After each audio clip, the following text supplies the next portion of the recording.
बहुत मज़ेदार मूवी है, मतलब मुझे तो बहुत हँसी आई। मुझे तो इनफैक्ट बताते हुए भी हँसी आ रही है, भाई इतना पागल कोई कैसे हो सकता है? मिस्टर बीन यानी कि रॉबिन एटकिंसन एक बार फिर से आ चुके हैं अपने कंधों पर कॉमेडी का पूरा भार उठाते हुए।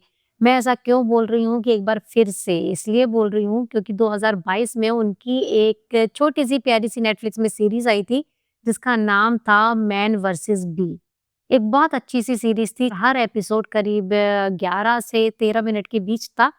छोटे-छोटे एपिसोड थे, प्यारे-प्यारे एपिसोड थे, बहुत अच्छा दिखाया गया था। और मैं आपको बता दूँ कि अब जो सीरीज़ आई है मैन वर्सेस बेबी की, तो उसमें और मैन वर्सेस बी में कोई कनेक्टिविटी नहीं है, बस एक छोटी-सी कनेक्टिविटी है जो कि इनकी पर्सनल लाइफ़ पुरानी मूवी से कनेक्ट करती हुई दिखाई गई है। पर्सनल लाइफ़ से मेरा मतलब था इनकी बीवी और जो बेटी है, वो सेम ही रखे गए हैं और उसी को कंटिन्यूटी में रखा गया है।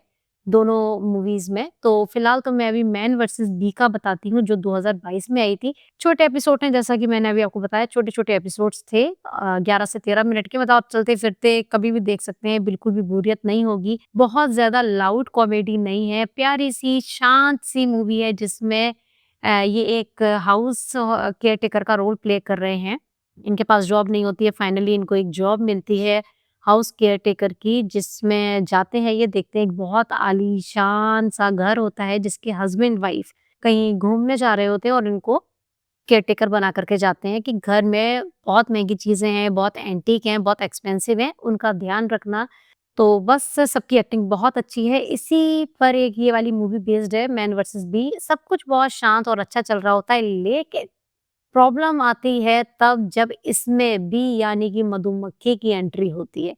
किस तरीके से वो मधुमक्खी मिस्टर बीन को इरिटेट और टॉर्चर कर रही है हर एपिसोड में, उसी से रिलेटेड है पूरी ये सीरीज़ और काफ़ी अच्छा दिखाया गया है, बहुत मज़ेदार तरीके से उसे दिखाया गया है। मतलब हम सोच नहीं सकते थे कि एक मधुमक्खी इतना किसी को परेशान कर सकती है। और वैसे तो मिस्टर बीन थोड़े से ढीले हैं, लेकिन मधुमक्खी को जब भी वो देखते हैं तो पता नहीं उनके अंदर कहाँ से इतने सारे आइडियाज़ आ जाते हैं और किस तरीके से वो उनके घर की सारी महँगी चीज़ों को तोड़ते हैं एक-एक करके और किस तरीके से उसको भरते हैं, मतलब किसी को पता ना चले कि मैं कैसे क्या जुगाड़ लगाऊँ, उनकी पेंटिंग को कैसे सही करूँ। वही सब सारे स्यापे इसमें दिखाए गए हैं, अच्छी मूवी बनाई गई है बहुत। बहुत मज़ेदार मूवी है, मतलब मुझे तो बहुत हँसी आई। अच्छी मूवी बनाई गई है, बहुत हँसी आई, मतलब मुझे तो इनफैक्ट बताते हुए भी हँसी आ रही है। बीच-बीच में मैं बहुत टॉर्चर हो रही थी कि भाई इतना पागल कोई कैसे हो सकता है? लेकिन नहीं, मिस्टर बीन तो हैं, मतलब पागल मैं बार-बार मिस्टर बीन इसलिए बोल रही हूँ क्योंकि रोवन एटकिंसन ने अपनी जो एक छाप है वो लोगों के दिलों में मिस्टर बीन के नाम से ही छोड़ रखी है। इसलिए मतलब मैं बहुत कंफर्टेबल हूँ मिस्टर बीन कहने में और शायद इस वर्ड से लोग जल्दी कनेक्ट कर पाएँ, वो फेस जिसकी मैं बात कर रही हूँ। लोगों ने इस सीरीज़ को बहुत पसंद किया और इसी कारण ये 3 साल बाद दोबारा से एक छोटी-सी सीरीज़ लेकर के आए हैं 4 एपिसोड की, जिसका नाम है मैन वर्सेस बेबी। उसमें भी इसी तरीके से दिखाया गया है कि मतलब शुरुआत होती है कि इनका किसी स्कूल में लास्ट डे है और सब लोग क्रिसमस की छुट्टी पर जा रहे हैं, 1 हफ्ते की छुट्टी है और जब ये स्कूल से टाटा बाय-बाय करते हैं फाइनली, तो इनको स्कूल के गेट पर एक छोटा-सा बेबी मिलता है। वो बेबी किसका है नहीं पता है। ये बहुत लोगों को फ़ोन करते हैं, पूछते हैं कि बेबी किसका है, पर स्कूल में किसी स्टाफ का बेबी नहीं होता है। पुलिस से हेल्प माँगते हैं। सब ये कह देते हैं कि हम क्रिसमस की छुट्टी पर हैं, तो उस समय इनकी मदद कोई नहीं कर पा रहा होता है और इसमें भी उनकी एक्टिंग बहुत अच्छी है। मतलब इन्होंने ना साबित कर दिया कि कॉमेडी के लिए आपको वर्ड्स या किसी भाषा की ज़रूरत नहीं। इस मूवी में इनके जो एक्सप्रेशन, एक्शन और जो बॉडी लैंग्वेज है ना, वो मतलब एक डायलॉग से ज़्यादा कुछ आपको दिखा रही है। मतलब अगर ये डायलॉग बोलते तो शायद इतना कुछ नहीं ये बता पाते जितना ये अपने एक्सप्रेशन से बता रहे हैं। इसमें भी जो एपिसोड हैं वो बहुत छोटे हैं, 4 एपिसोड्स हैं, लेकिन इसमें एपिसोड्स का जो टाइम ड्यूरेशन है वो मैन वर्सेस बी से थोड़ा-सा बड़ा है। इसमें 25 से 30 मिनट का हर एपिसोड है, लेकिन आप कहीं बोर नहीं होंगे। अब फाइनली आता है कि इनके पास बच्चा आ जाता है, अब ये करें तो करें क्या? क्योंकि उन्हें इसी दिन लंदन जाना है अपने एक जॉब इंटरव्यू के लिए।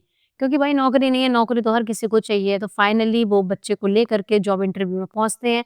उसमें भी इनका काम यही है कि ये एक पेंट हाउस के केयरटेकर बनेंगे। पर वहाँ पर किसी को ये बता नहीं सकते हैं कि मेरे बैग में बच्चा है।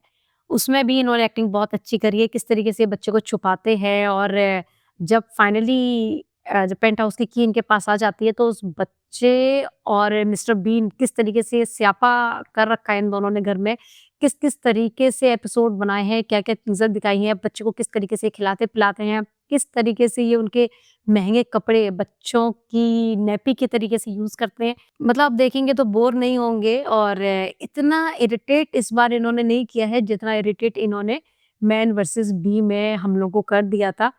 उससे मतलब उसी टाइम ड्यूरेशन की है लेकिन आपको दोनों मूवी देख कर के बहुत मज़ा आएगा। मूवी क्या एपिसोड्स ही हैं और देख कर के मज़ा आएगा, आपका टाइम कट जाएगा और वीकेंड आने ही वाले हैं सर्दियों के तो आप ये दोनों सीरीज़ देख सकते हैं। बहुत अच्छा टाइम अपना काट सकते हैं लेकिन मैं आपको बता दूँ जिनको बहुत फ़ास्ट स्टोरी चाहिए या फिर जिनको लाउड कॉमेडी चाहिए है तो उनके लिए ये नहीं है क्योंकि ये बहुत काम, बहुत साइलेंट कॉमेडी है मतलब ये उस टाइप की है कि आप अपना दिमाग साइड रख दो, आप बैठो पॉपकॉर्न उठा करके, चुपचाप टीवी चलाओ, एन्जॉय करो, धीमे-धीमे मुस्कुराते रहो, हँसते-खेलते ये आप एपिसोड्स देखते रहो और आपका टाइम बहुत अच्छा पास हो जाएगा। मिलते हैं एक नई वीडियो में नए रिव्यू के साथ, तब तक के लिए टाटा, बाय-बाय, टेक केयर।